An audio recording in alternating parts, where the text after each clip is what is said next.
Forests and cottages, castles and cards that can talk. Welcome to Wonderland, look where you're at. Maddest of hatters, a Cheshire cat. Magical cabins and lovely white rabbits with clocks. Dancing through a dream underneath the stars, laughing till the morning comes. Everyone that leaves has a heavy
Show me your smile. Don't be unhappy, can't remember when I last saw you laughing. If this world makes you crazy and you take it all you can bear, you call me up, 'cause you know I'll be there. I see your true colors shining through.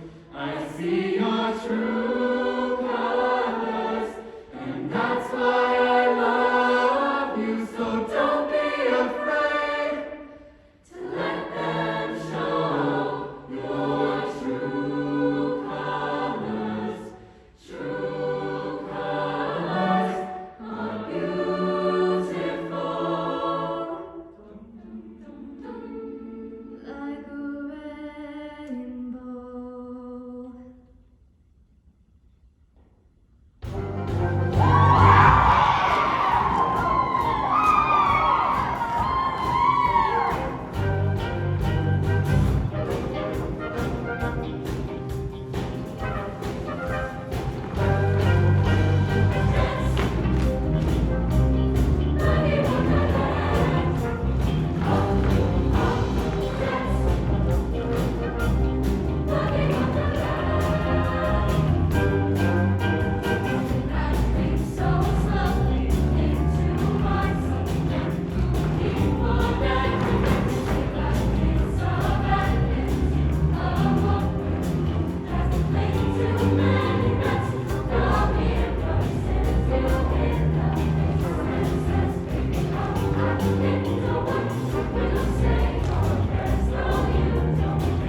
I find romance when I start to dance in boogie wonderland. I find romance when I start to dance in boogie wonderland. Boogie wonderland.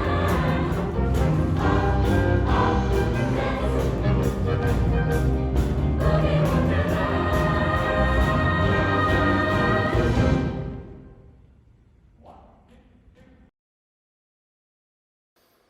Hi, Norfolk. I enjoyed your show very much. Thank you for the performance.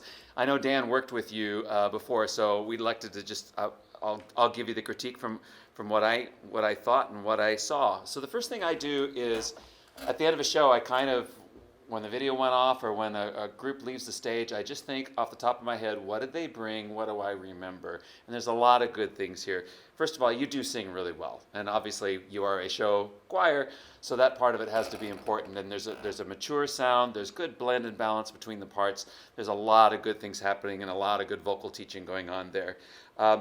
And it's a good band back there too. I think the band complemented the show very, very well. Never covered the singers at all. In fact, I'm going to challenge the band. I think there's a couple times I think the band can actually come up. Kind of a general rule, anytime there's a dance break, bands can just double or triple their volume and then pull it way back. And I think we can do a little more of that. But a nice band. And then really good soloists and the solo performers. They carried the show, and it made sense for the most part. I think there's just so many good things happening here. Like the costuming, everything seemed to work really, really well.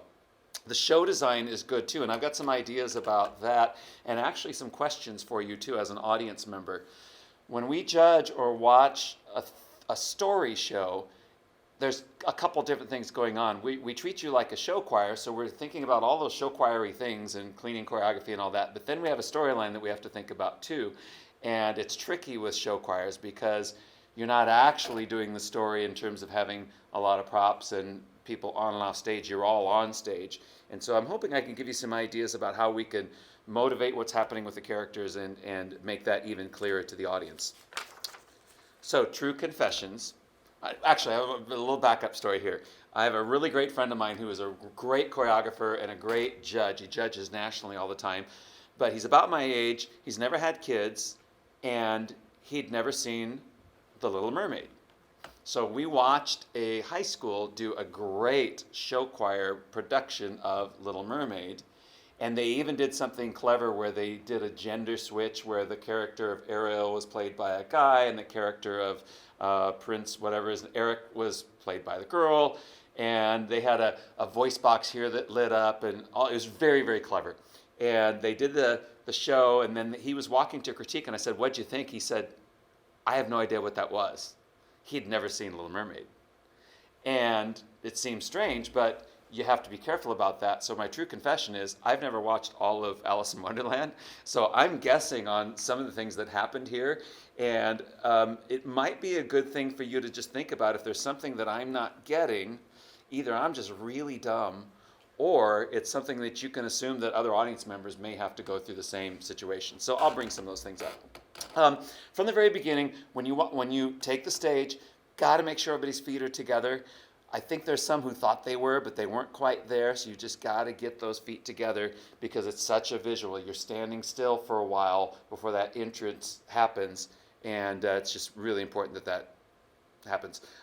Really cool visual effect on the Come Undone. I don't know, I'm skipping part into the song, but there's that exploding hands where they came from all different directions. Super cool, super polished, but then what has to happen is the takeaway of those arms has to have the same amount of energy. So I'm going to do this just sitting for a second. So let's say I'm the people that have to go here on that. I'm seeing that, and then when they pulled away, it came down with about this much energy. It's got to go here, and then when it comes back, it's got to pull away with the same amount of energy. So it's kind of like you had the prep and you had the middle, but you didn't get put away quite as clean as you want. I wrote down really good balance with the band. Characters, so the three main characters, what I would suggest is when you're moving around in this song, move as your character would and not necessarily in time to the music. So that helps define if I am Alice and I'm in an unfamiliar situation, how would I look around? How would I walk? Would I be scared? Would I take a couple of quick steps and then stop? Would I turn around quickly? Same thing with the other characters. Queen of Hearts, what's your character there? I'm assuming that was Queen of Hearts.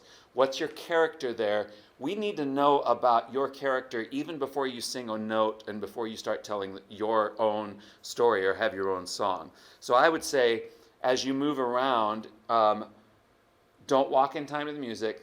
Be your own character so that we can start to see what your character is all about. There's some really cool quick, I'm going to make it up, bottled up kinds of things. They're really good. They can be even super cleaner because they're so quick. My suggestion would be they're happening at 1 E and a 2 E and at that speed. I would, one rehearsal, go 1 E and make sure everybody's hands are exactly at the right point, and then start speeding it up. It looks pretty clean, but I think if you do that, you're going to find that, oh, somebody didn't get their hand pulled back, or, oh, it's a jazz hand and somebody wasn't there. I think you'll find that there's some things that you can continue to clean in there. And I think in the first song, I would try to build even a little bit more dynamic terracing in there. You've got some dynamics in there, but sometimes show choirs practice the dynamics, but then when they get into the show, they do what I call mezzo nothing, where it's just kind of, oh yeah, we were supposed to be there, but we didn't quite get there. I think you can build some more things in there. And I was thinking maybe when you get into the last chorus of that, pull that way back, start it really soft. And you know that the softer you sing, the more intense your diction has to be. Pull that way back and then it'll give you a much bigger build towards the end. So, and I think I'd like to see a better way of I'm going to use the word motivate a lot in this. How do we motivate the idea that Alice gets sucked in and trapped there? Because it seems like she sort of did it herself. She was out there and all of a sudden got sucked in. but maybe there's a way that the choreography around her can wrap her in just a little bit more so that it doesn't look like, oh, she just jumped in and went, ah, right? See if we can figure out a way to pull her in. Tweedledee, cute idea for a song, really clever choreography. I think chorus, this is where you can be part of the storyline too, and you have to be part of the storyline, where even though the choreography is cute, it needs to look cuter here. And we've got these things over our faces this year that are a problem, but you can still do cute things with your head, even within the choreography. And maybe there's something else you can do with your tone. Tweedly deedly deedly dee, and take it even further towards the cute side so that it sounds much different than your very dramatic first number. I think I'd play with that a little bit more. My question is, what's the storyline going on in this song between Alice and the others? I think there's got to be a way that you motivate why you move a certain way, what's going on between the characters at any given time. It's just got to be super, super clear. Band, you can be way, way, way, way, way louder during the dance break on this song. And then the one choreography note I would make on this one is you do kind of a little Charleston like this. And when we do the Charleston, a lot of times we're working so hard to make sure the feet are correct that these arms aren't hitting straight. You're getting some angles and those things, and they're actually more visual than the feet, so you got to make sure they're there. The other thing that happens a lot of times in Charleston is lean way back and forward and back and forward. If you can accent those directions a little bit more, it sets it off a little bit more. And that Charleston section dynamically could also start soft and build, build, build, if I remember correctly. Wonderland, great choice again. My thought on this one was we're leading Alice around to show her this Wonderland, which I think is a great idea. I'm wondering if you could break the chorus up. My image was that like they're a forest or they're trees or clumps of trees. So instead of the chorus being in that kind of choir formation, what if they were spread about through the stage and maybe there's a group in front that's low to the ground, that's seated. You're still going to have to sit like you're a singer, and then some people standing. And so when we lead Alice around, we're actually going in and amongst and around people a little bit more instead of just back and forth across the front. And then towards the end, you could move the chorus as you get to a bigger point there. And I think I'd like to be clear about what the character is in this song in terms of it looked very, very somber, and somber becomes kind of sad, which sometimes just looks wilted on stage. So I think in your head, maybe we think of a different image for what the attitude of that song is that's maybe, I don't think aggressive is the right word, but something that's more magical and mysterious rather than just kind of sad and somber. Queen of Hearts, great. All of these solos are so good, all three of you. I want to see, when you move around in your song, a little more energy in terms of how you move. Take charge of the stage. Be the diva. I think of almost like the dragon in Shrek. I mean, just be powerful and in charge. The way you move, the way you glare at people, hands and arms, just be a little more confrontational kind of. And then you have that little confrontation with Alice, but those are tricky because it kind of looked like you were kind of waiting around and then confronting. You have to figure out a way that all of a sudden that happens. So it's kind of a blocking thing. Background vocals in that song can be bigger. You're not going to cover your soloist because she's on a mic, so I think you can sing out more there too. Just a thought, and again, anything I say, I'm not the boss. So anything I say, you can say, oh, that's a good idea, or you could say, nope, that's dumb, we're not going to do that. But I'm wondering if Queen of Hearts can end up, instead of in front, but in back of the stage, if you can get a box or something, so she's kind of lording over everybody, and then Alice ends up front and center down. So it's kind of like a, I don't know, Maleficent, sort of a spell kind of thing. I thought that might be kind of interesting, and then she can come down during the next song.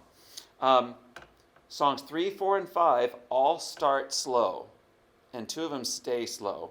So that's a little bit of a pacing issue. When the third song started and it was slow again, you know, my short attention span theater part of me went, okay, I need something different here. I don't know the answer to that, and I hate giving critiques that I don't have a solution for you.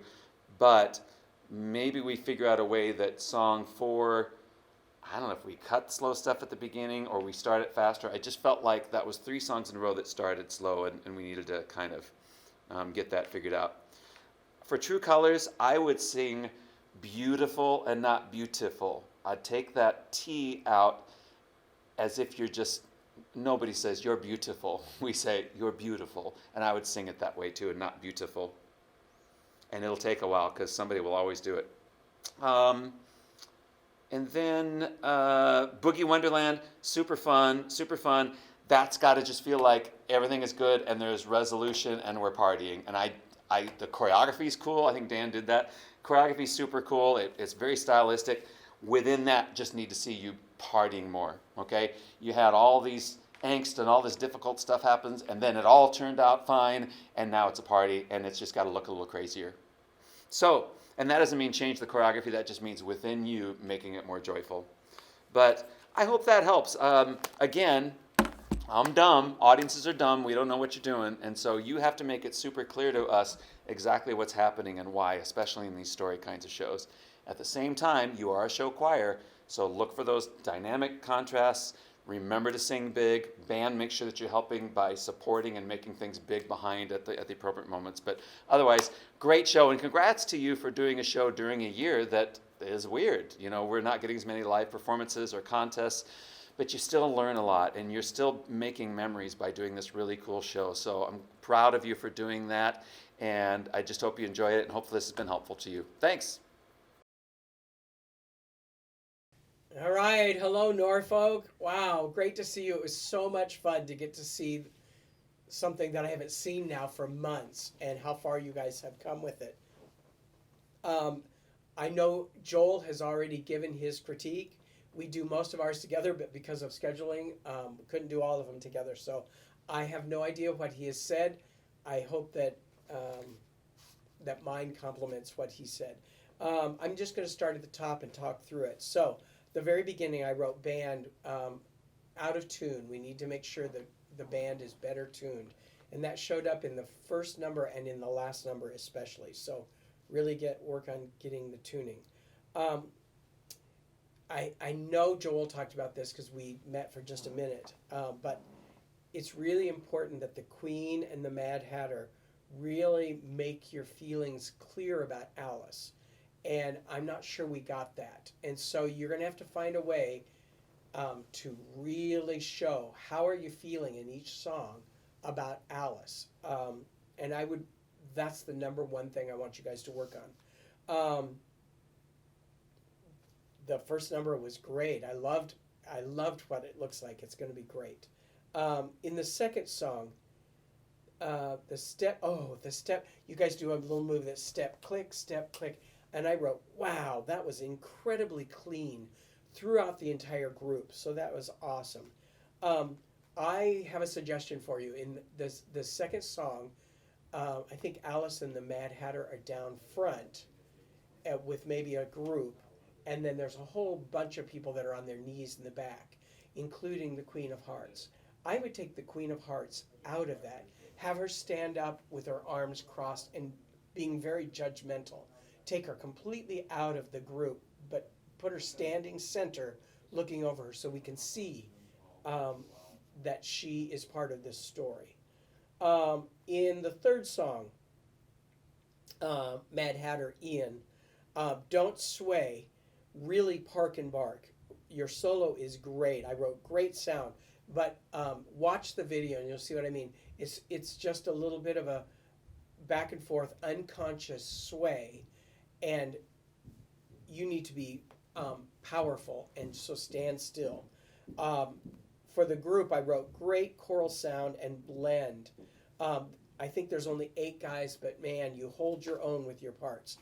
Ladies, I would suggest this is where, if you were at our Festival of the Arts in person, Joel would come up and work with your sound a little bit and really separate the molars in the back and get that sound up just a little bit. It's a little bit pinched in the top. It's not out of tune, but it comes off a little bit younger than I know you guys can do.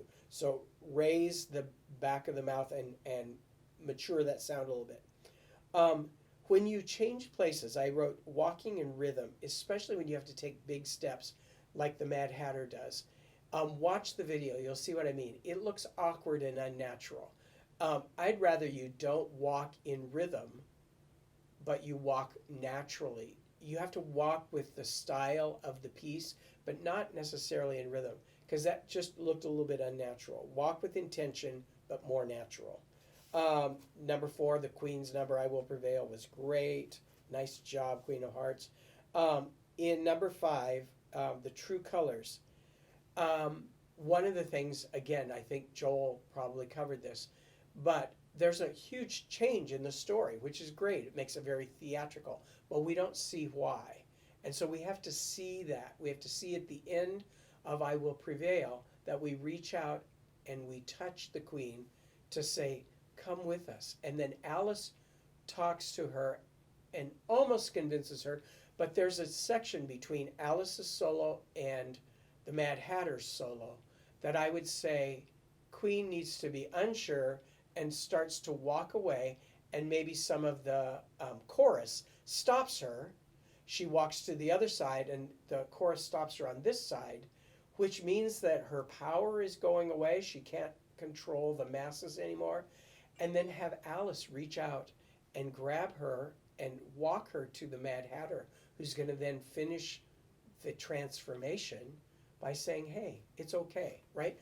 Put in that theatrical element, and it works perfectly because there's a really long dead space where nothing happens at the end of Alice's solo before the Mad Hatter sings. So try that. And again, if we were in person, I would shape that with you and we'd see if it worked, and we can try it on stage and see if you like it. In Boogie Wonderland, again, it was so much fun to finally get to see the choreography full out and everything. I'm going to make a huge suggestion, which is very different than what I'd ever say. But in the part where the trio sings, try it without a microphone. The orchestra is out, and you guys got 3 big voices. Don't come down and grab the mic, which I think draws us out of the moment, but leave the mics there and just come forward and sing and try it without a microphone and see what you think. I don't think you need any more than that, but it was clean and fun. I didn't see any bows, so I don't know if you didn't film them or if you haven't done the bows, but make sure, I talk about this in my workshop that I send, make sure you work on the bows because you've got a great show. You want to make sure the bows are just as clean and good as the rest of the show. I'm so proud of you guys, and thank you for letting me work with you. Nice job. And I liked the choreography in the groups, in the parts that I didn't do too. It was all really well done.